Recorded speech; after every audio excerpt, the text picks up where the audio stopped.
तो my dear previous lecture में जो हम लोग डिस्कस कर रहे थे वो बेसिकली हम लोग डिस्कस किए थे जो है फ्यूल्स के बारे में, सॉलिड फ्यूल्स के बारे में। तो आज हम उसको थोड़ा आगे बढ़ेंगे। तो कोल को पढ़ेंगे, कोल क्या होता है, व्हाट इज़ कोल, फॉर्मेशन क्या होते हैं, सोर्सेज क्या होते हैं, इसके एप्लीकेशंस क्या होते हैं, कोल कंबंसन डिस्क्रिप्शन देखेंगे, कोल पावर प्लांट्स जो है, coal power plants and air pollution mechanism and control technologies क्या होते हैं, and coal and control pollution in Israel वगैरह में देखेंगे कि क्या है क्या नहीं है। ठीक है, तो आगे बढ़ते हैं। तो coal, what is it, coal what is it, coal what is it, what do you understand by coal. तो कोल में एक्चुअली जो आप देख रहे हैं परसेंटेज देख रहे हैं कितना है, 60 to 65 to 95%, 60 to 95% जो है कार्बन है होता है, 2 to 7% आपका हाइड्रोजन होता है, और मोर देन 25% ऑक्सीजन। ठीक है, फिर सल्फर, नाइट्रोजन, चारकोल, SH2 और वोलेटाइल मैटर्स होते हैं। तो in homogeneous organic fuel form mainly form decompose plant matter. Over 1200 coals have been classified. 1200 coals have been classified. Coalification form different coal types. जैसे peat होता है, कितने types के इसके होते हैं, तो वो पिट होता है, क्वालिफिकेशन क्लासिफाइड होता है। पिट है, पिट के बाद आपका लिग्नाइट है, लिग्नाइट के बाद बिटुमिनस, देन एंथ्रासाइट। ये हमारे जो है कोल की क्लासिफिकेशन है। ठीक है, तो हम इसमें देखते हैं कि टाइम टेम्परेचर कोल रैंक देखते हैं। तो जो हमारा रैंक होता है ग्रेफाइट का रैंकाइन जो है, एंथ्रासाइट जो है वो बेटर होता है।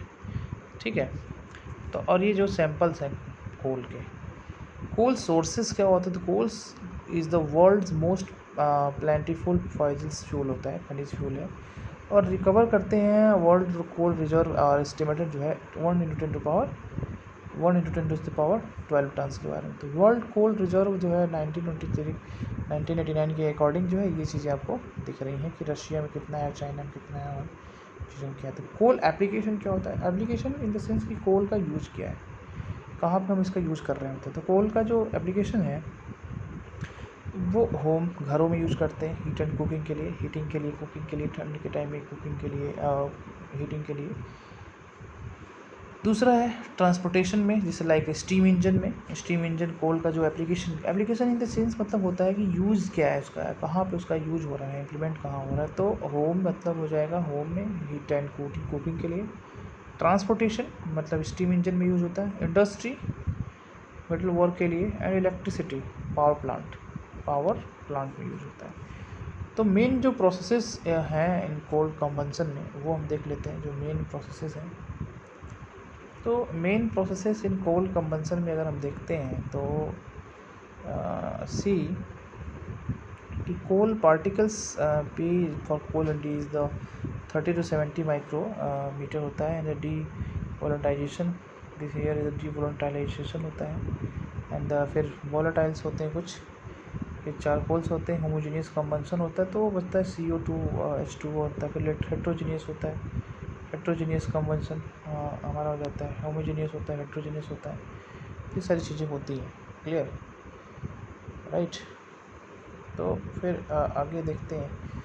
तो क्या है कि समटाइम द फिजिकल जो प्रोसेसेस हैं influencing the polarised coal combustion. तो पोलराइज्ड कोल जो मैंने प्रीवियस लेक्चर में बताया था कि जो कोल सॉलिड फ्यूल्स होते हैं उसको हम क्या करते हैं, उसको पाउडर में कन्वर्ट कर देते हैं। तो पाउडर में जब कन्वर्ट करते हैं तो हमारा क्या होता है, पोलराइज्ड कोल कंबंसन होता है। ठीक है, तो इसमें हम देखते हैं कि turbulent swelling flow for air and coal होता है, turbulent swelling and flow of air and coal, and turbulent convective molecular diffusion of gases reactant and products. ये हमारा होता है turbulent and convective molecular diffusion of gases, reactant and product. Convective heat transfer through the gas and between the gas and the coal particles. तो convective heat transfer है through the gas and between the gas and the coal particles, जो इसके physical process influence करते हैं प्रोडाइज को। and the radiative heat transfer between the gas and the coal particles and between the coal and air mixtures and the furnace walls. ठीक है, for fumification by the John Edwinson and London powder, वो उन्होंने detail दिया हुआ है, यानी कोल combustion air pollutant जो होते हैं वो बेसिकली जो हमारा नाइट्रस ऑक्साइड होता है और सल्फर ऑक्साइड होता है और पार्टिकुलेट मैटर्स होते हैं।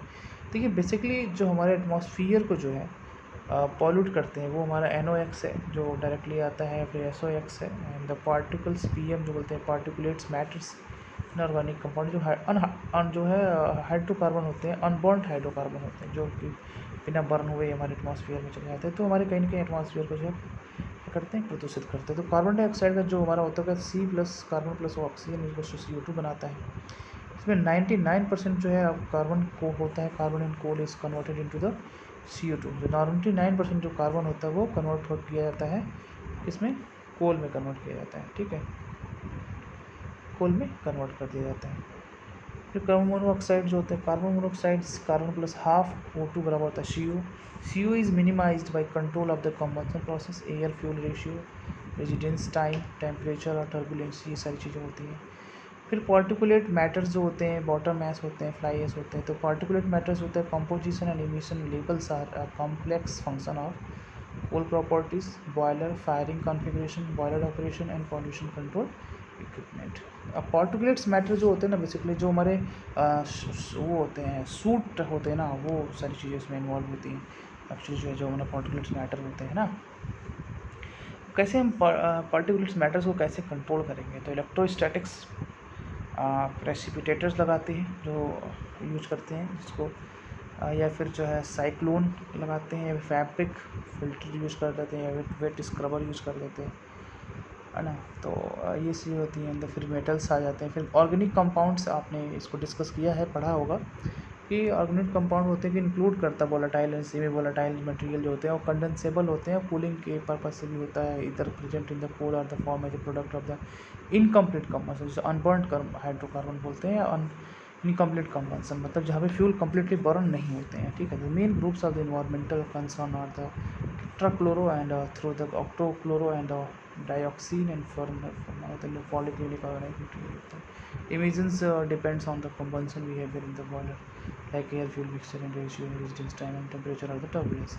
Sulphur dioxide and sulphur oxide जो होते हैं ये हमारा जो है लेस होता है, 10% से कम ही हमारा होता है, जो कि जो है हार्मफुल होता है। जो है इसका जो है वो रिडक्शन और कुछ रिड्यूस कैसे करेंगे, जैसे हम करेंगे रिड्यूसन फिजिकली क्लीनिंग करेंगे एंड पोस्ट कमर्शियल रिमूवल होता है।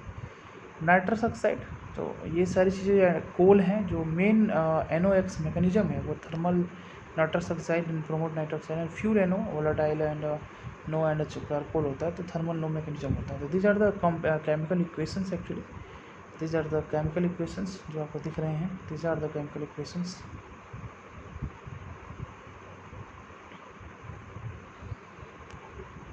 दीज आर द पैरामीटर्स जो है 1980 से 2000 तक जो पॉल्यूशन हुए हैं वो चीज़ें डिटेल्स हैं, सारी डिटेल्स हैं उसके रिगार्डिंग। और references, these are the references जहाँ से हमें इसमें ये हैं। तो आप यहाँ पे देख सकते हैं कि जो रेड है और जो ये SOx हो, तो बेसिकली जो हमारा नाइट्रस ऑक्साइड होता है वो हमारे ज़्यादा हार्मफुल होता है, हमारे एटमॉस्फेयर को ज़्यादा हार्मफुल होता है, और जो ज़्यादा पॉल्यूशन को रिड्यूस इंक्रीज कर देता है। तो जो बेसिकली जो अनबर्न्ड गैस होते हैं, जैसे होता क्या है कि अगर हम सिलेंडर की बात करें तो उसमें क्या होता है कि अगर हम सिलेंडर है और इसमें फ्यूल आता है, बर्न होता है, तो होता क्या है कि कुछ फ्यूल जो है अनबर्न्ड ही जो है क्या होता है, बिना जले क्या होता है, एग्जॉस्ट होते हैं, और एग्जॉस्ट होकर क्या हो जाता है, एटमॉस्फेयर में पहुँच जाते हैं। तो एटमॉस्फेयर में जाके एयर में मिलते हैं, और एयर को क्या करते हैं, पॉल्यूट कर देते हैं। एयर का क्या होता है, पॉल्यूशन होता है यहाँ पे, इससे क्या करते हैं, पॉल्यूशन हो जाता है यहाँ पे।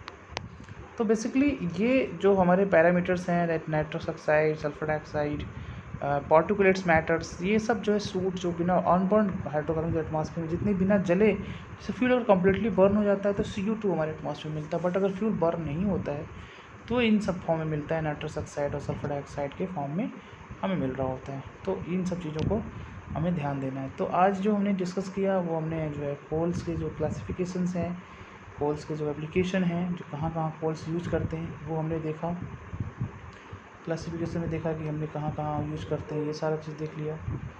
और ये कोल्स के कितने परसेंटेज है और कोल्स क्या होता है, ये सारी चीज़ें हमने देख लिया, ठीक है।